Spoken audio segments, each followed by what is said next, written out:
second. It goes around and round. There we go. All right, sir. We are live right now.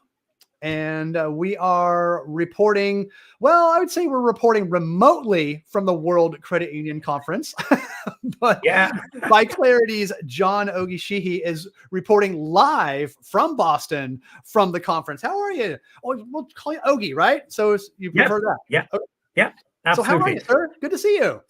Doing great, Mike. Yeah, good to see you. Pity you're not here in person because Boston is a wonderful city. It is. It's so much fun. Yeah, lots of buzz around, and all the hotels are full of people with their World Conference badges, and so it's great. It's a great buzz here in Boston. Indeed, yeah, and Boston obviously is so much history there as well, and there's never a lack of.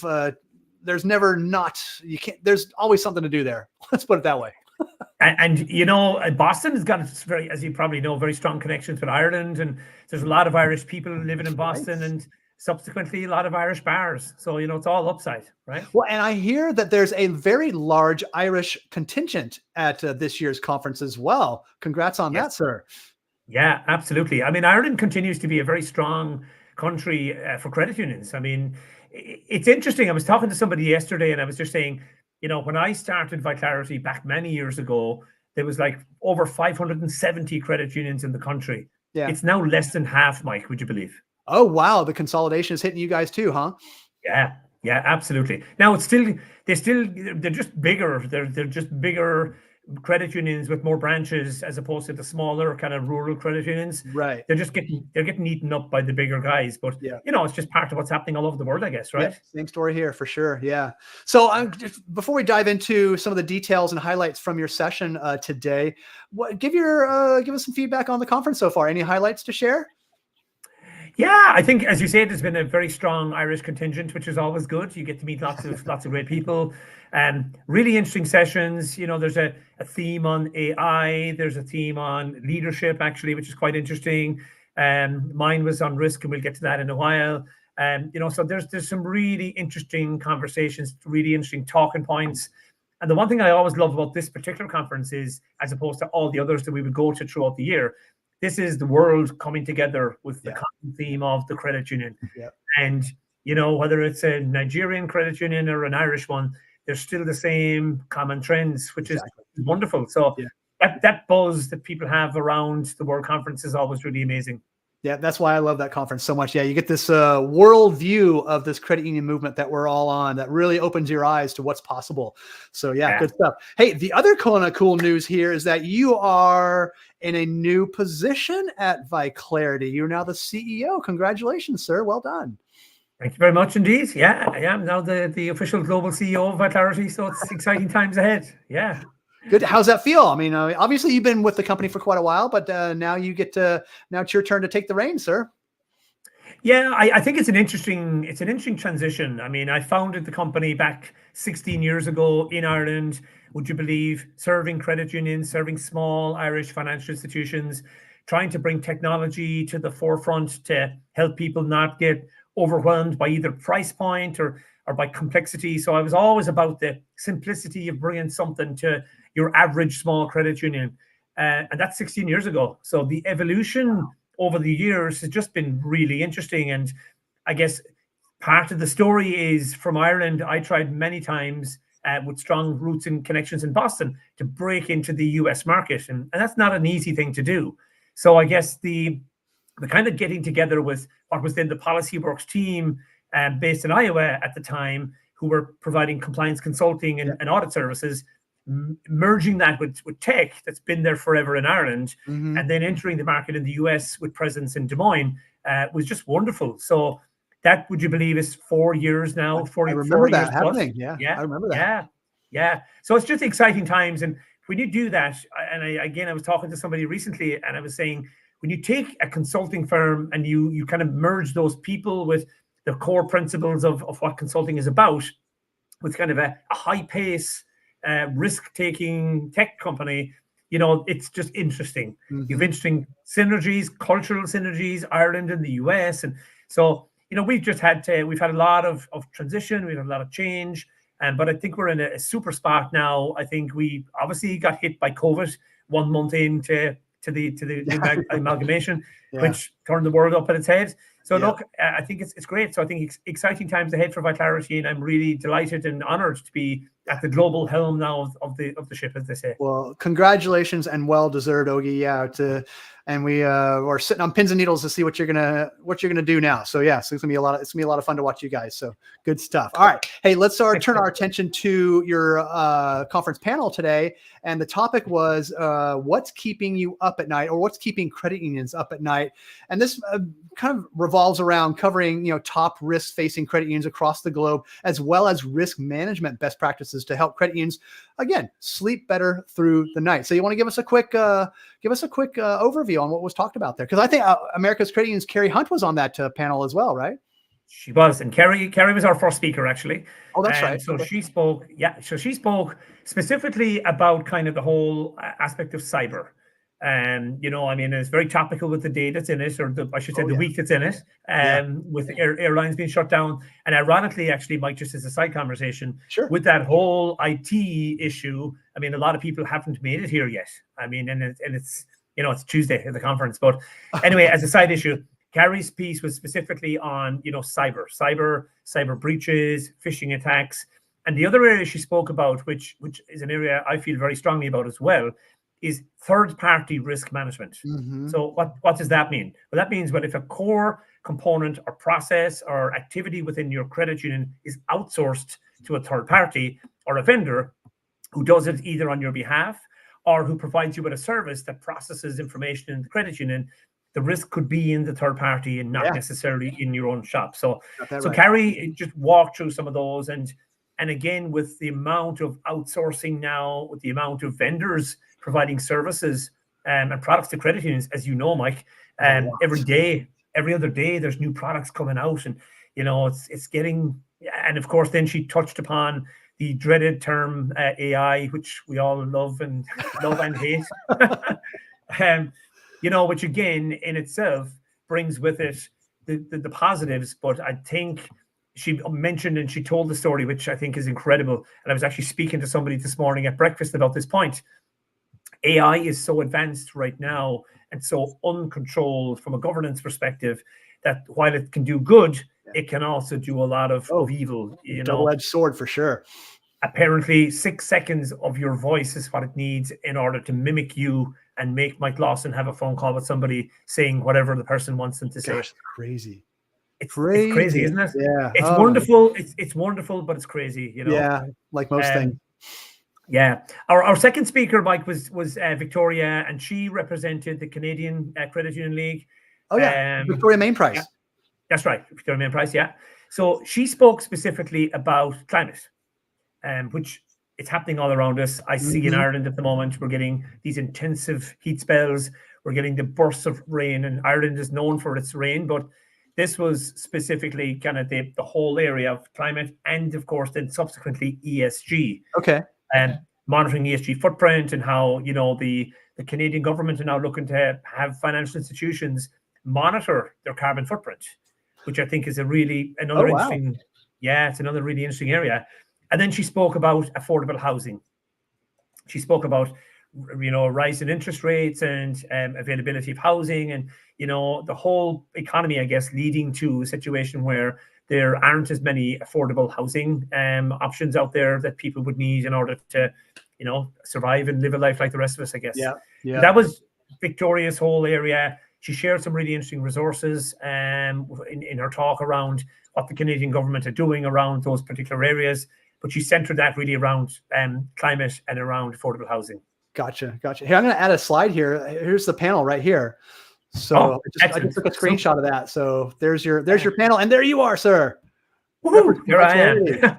So Victoria Main Price, and then Adrian Rodriguez from I've never heard of. Oh gosh, that's a Federación de Cooperativas de Ahorro y Crédito de Costa Rica. So he's from Costa Rica. Wow, well done, Mike. It's impressive. All those Spanish classes paying off. Absolutely. Adrian was wonderful. Adrian centered around governance. His whole piece was governance is what keeps him awake at night. And he got more specific in what he spoke about. And he spoke about kind of the responsibility and the makeup of board members within your credit union.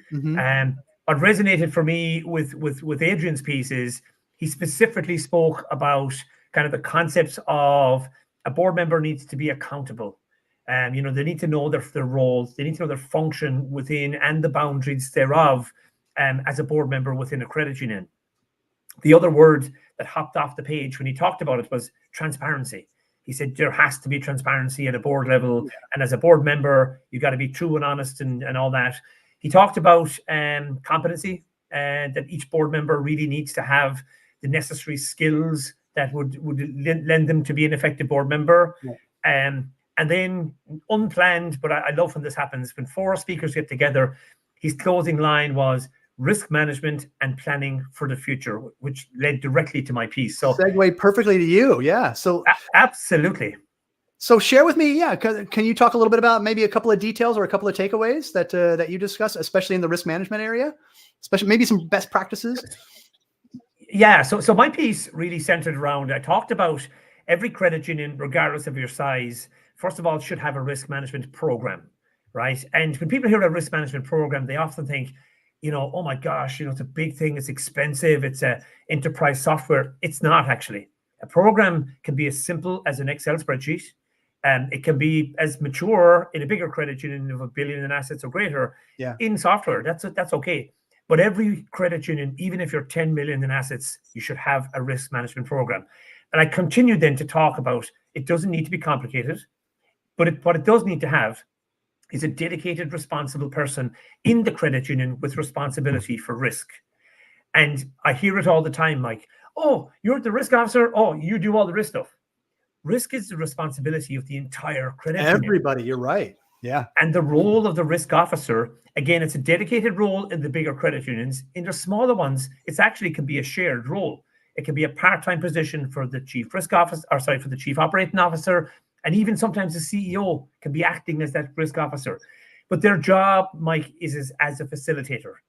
And then I talked about the facilitation should be getting the credit union departments around the table to catalog out your risks, to understand what they are, using the 7 famous NCUA risk categories, right, as a starting point.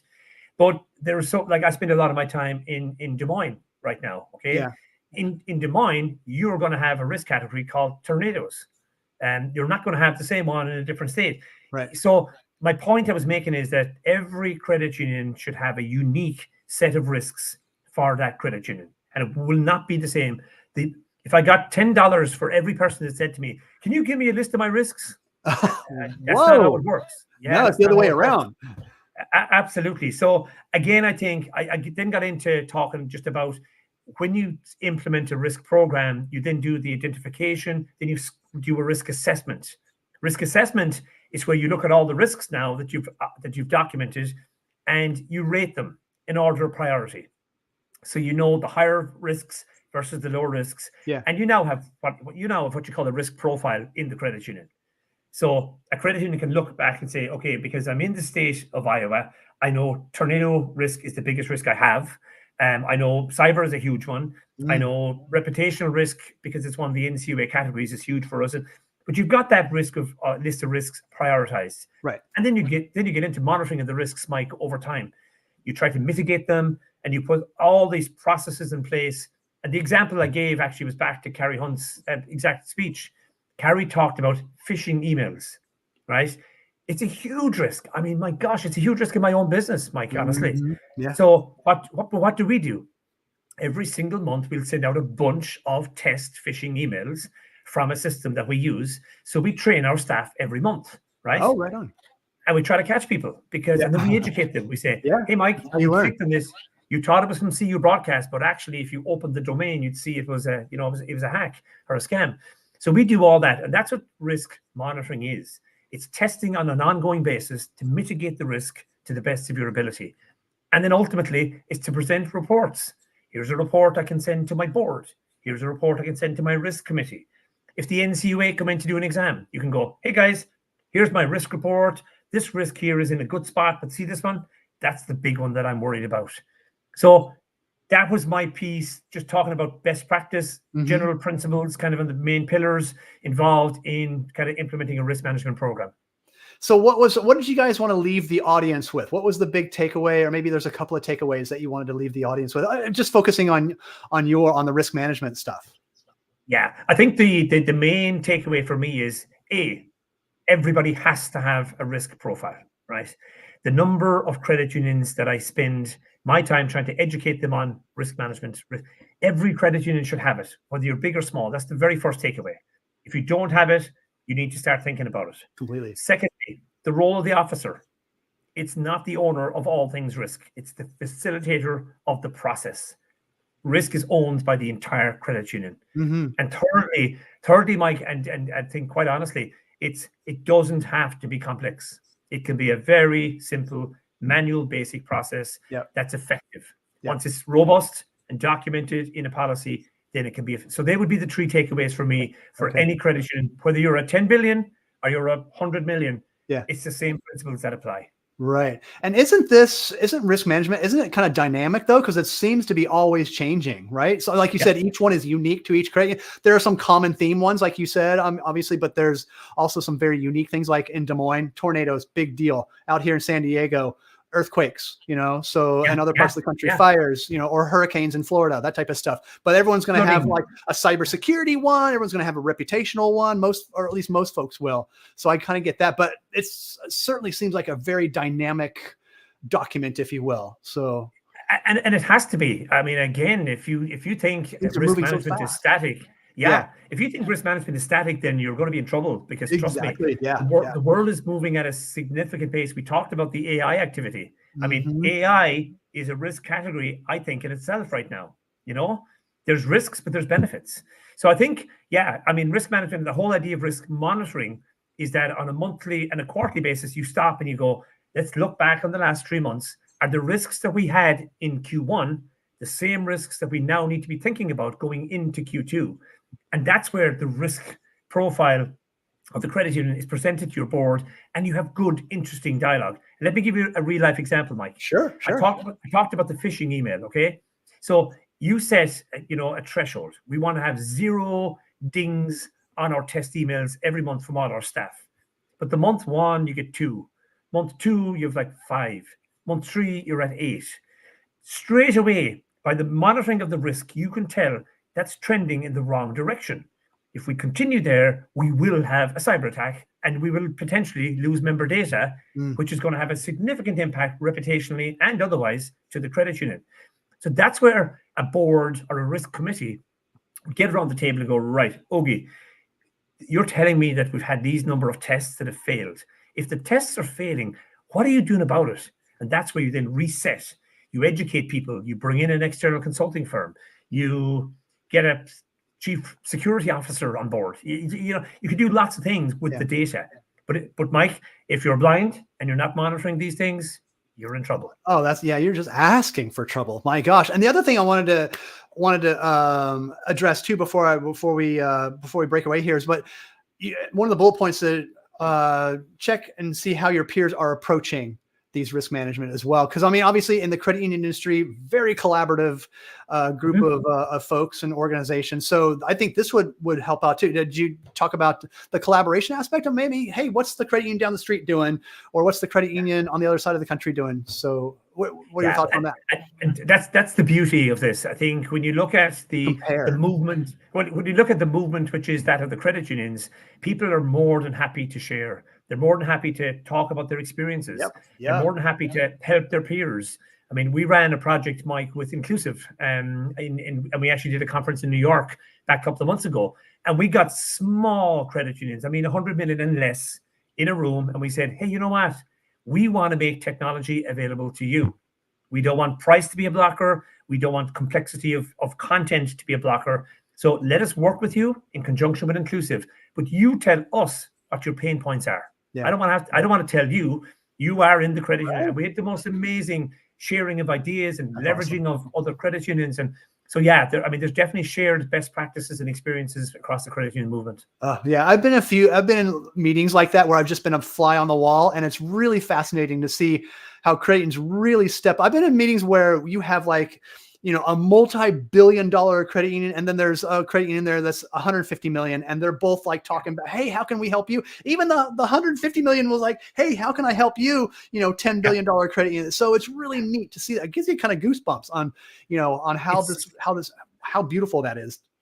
It's wonderful. And the thing I love about it is, and that was kind of the whole context of my piece today, whether you're really big or really small, you need to have a risk management program. And that can be as simple on the left side of the scale, be written on paper or on Excel, or it can be as advanced as enterprise software and everything in between. But ultimately, what you're doing on your 10 billion and what you're doing in your 10 million should be the same. Yep. You're at a different scale, obviously, but it's the same thing you need to do. Yeah. And guess what? It's going to make all those credit unions sleep rather well at night, going back to the topic of the conversation. And it's interesting because when you think about it and you go back to Carrie's piece on the cyber and the AI piece, and you go to Victoria's piece talking about climate, of which it's tip of all our minds. Oh, yeah. You then go to the governance piece about the board makeup and all the bits from Adrian's side. Really, this is, well, if you had all that in place and you took all the opinions from Canada, from Costa Rica, and from the Americas credit unions, ultimately, the risk management practice or program, it's actually the same thing, but it's just different for each of the different jurisdictions with different risks to be considered. Yeah. So, it's really exciting. Interesting stuff. What a great session that must have been. Oh, see, one of the reasons why I wish I was there. Definite FOMO, fear of missing out, and I did. So, but I get to talk to you though, Ogie. So that it's there's a silver lining there. So I appreciate that. Absolutely. So, alrighty, sir. Well, anything else to add before I let you get back to the? I think you still have maybe half a day left or something like that, and then there's tomorrow. As well. There's a half a day today, and then there's tomorrow as well. So just looking forward to the other sessions, and it's been great. And thanks for catching up with us, Mike. It's been great. Anytime. Oh my gosh, Ogie, you guys are welcome anytime. And again, congratulations on being the global CEO of ViClarity. Well deserved, sir. And I look forward to bigger and better things from you guys. It's going to be exciting to watch. Thanks very much, Mike. Appreciate it. Anytime, sir. And that is it. Good job. Yay. And we are